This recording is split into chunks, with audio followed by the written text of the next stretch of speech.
recent commission is a large saw spoke. So I'm going to start from the flat sheet, hammer it all up without any joints, doing a little bit of blocking and raising and then soldering to finish the item. Probably about 8 working days from the flat sheet to the finished item.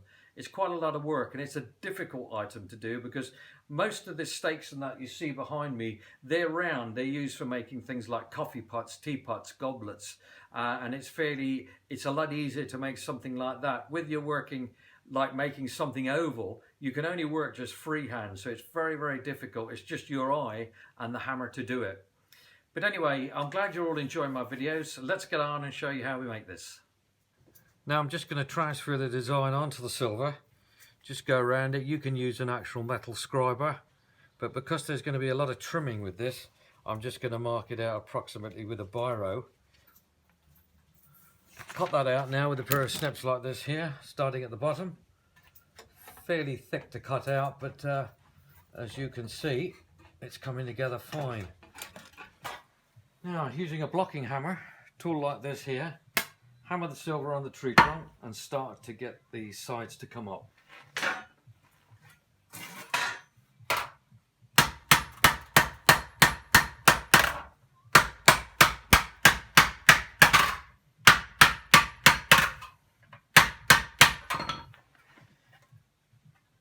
That's the first part of it.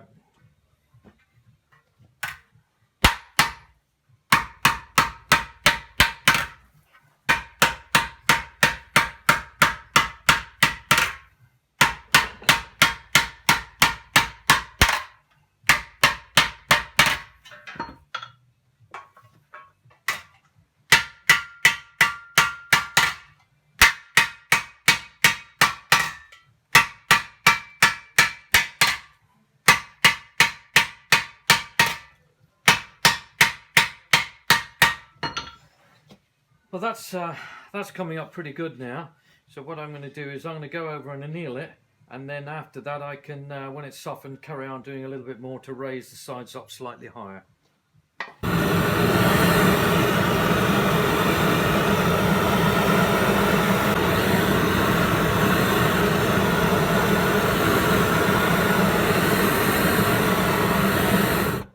That's really as far as I need to take it, just to a cherry red.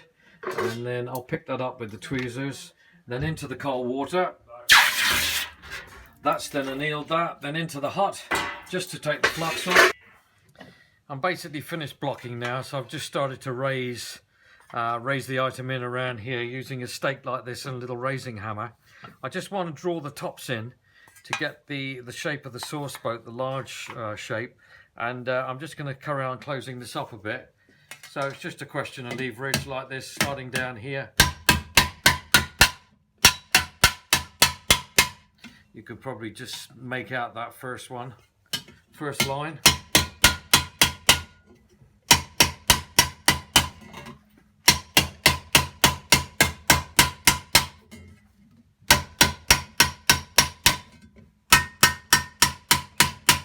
There, you can see this now, the way it's all come together there.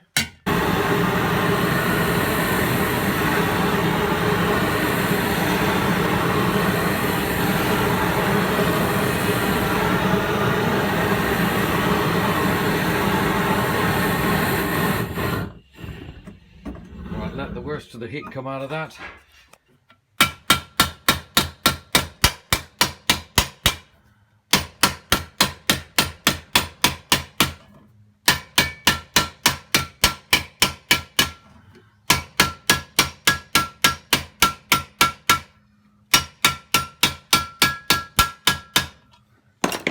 Closing up really well now, coming together very good. Carry on going around, I'll close it up a little bit more yet, then I'll start to the front section, bend it out over that way for the sauces, the gravy to come out. So I just carry on doing a little bit more on that, and then I'll anneal it again.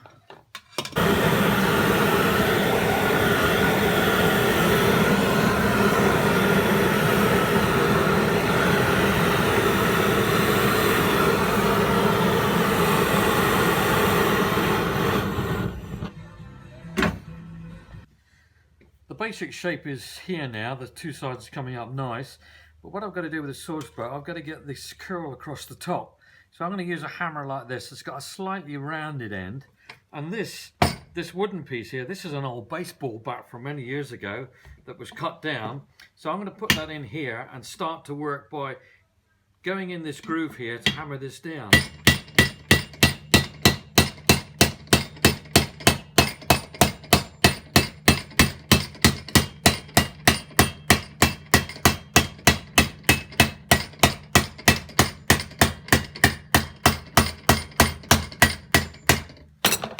You can see the roundness already coming, so I'll carry on doing that to get it to curl over more. Now the shape's here where I want it to be. I'm just going to use what we call a spoon stake like this here, rust the silver on it and go with a nylon mallet just to true any irregularities that's in it, just to get that out and get it a perfect shape. And then I'll go with a planishing hammer to remove all the raising marks. So just like this to start with.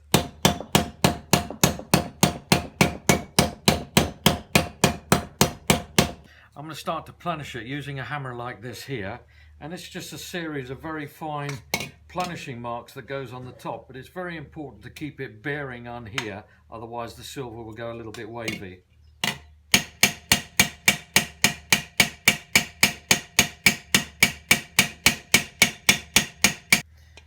On here, every one of them sort of just overlaps a little bit, you can see on the inside, so that'll be perfect finish all over. Remove the raising marks, and then I'll just go with a light bit of emery just to remove any of these surface little marks. In between doing the planishing, I've modelled the wax handle. This would be to go onto here like this. This piece sticking up, this is the sprue, so this is going to go on a central column of wax like this, and I'll probably cast 4 or 5 handles at once. So we fix that onto this wax column here. And then what will happen then is we slide a stainless steel flask over it and we pour an investment, that's plaster of Paris, to completely cover the whole item. And then once that's gone off after about an hour, we stand it in a steam machine and the wax model just runs away out through the sprue here. So then we're left with a void inside to do the casting.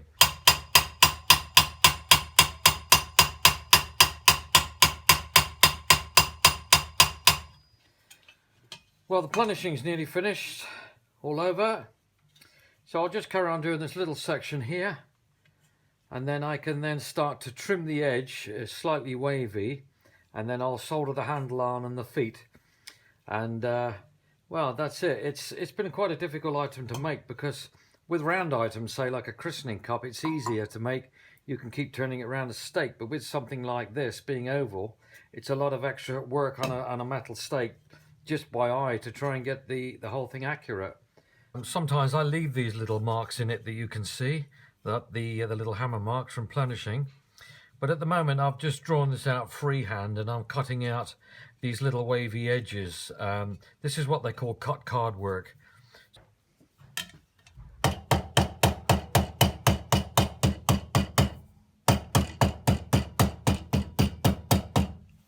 What I need to do now the edge has been basically finished, I just need to slightly flute it out. You can probably just see on both sides, it's just fluted out slightly. So I just use a stake like this and gently tap it down just to get it uniform and accurate all the way around. And once that's finished, and I can then see about fitting the little handle that tucks in just under here. It'll just tuck in like that. And then I'll put the 3 little feet on as well. Now I'm going to do a little piece of polishing. I've taken most of the marks out of it, the planish marks, with emery. So I've started here and it's just like a carborundum paste on a felt mop, and then it's back and forward like this.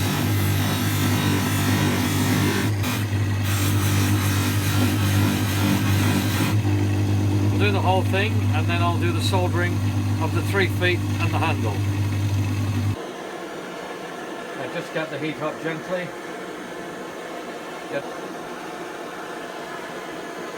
And what I'm going to do is start the solder from the top and let it run down behind the top of the foot. You can see here it's quite a jumble of fire bricks and that, but most silversmiths seem to have this problem. You've got to trig the item up because of the sheer heat you're working with. So that's what I've done with the handle, building all this up here with a pair of self-locking pliers to try and hold it. So I've got the Argotect on it ready to go. So now will be the handle to go on it. We'll just burn the Argotect off, and then I'll be ready to solder again, just with some, this one here. We have different grades of solder, incidentally. I've used a hard for most of the feet, what means it melts at a higher temperature. So I'm now going to use a medium to solder the handle on.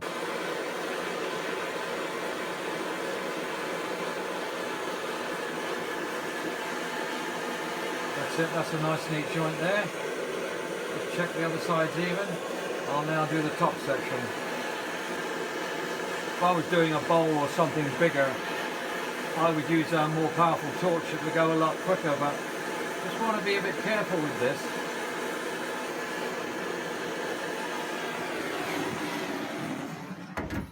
So that's the whole item now all soldered together. I'm just going to put it in the hot water, remove the flux, and then I can do a little bit of filing. There's a little bit of excess solder here, and then it's ready to be polished.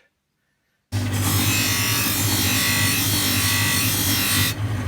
can see the way the scratches are completely been removed, and that's the paste. It's like carborundum, and then I'll go with a very fine rouge powder to get it to a high shine.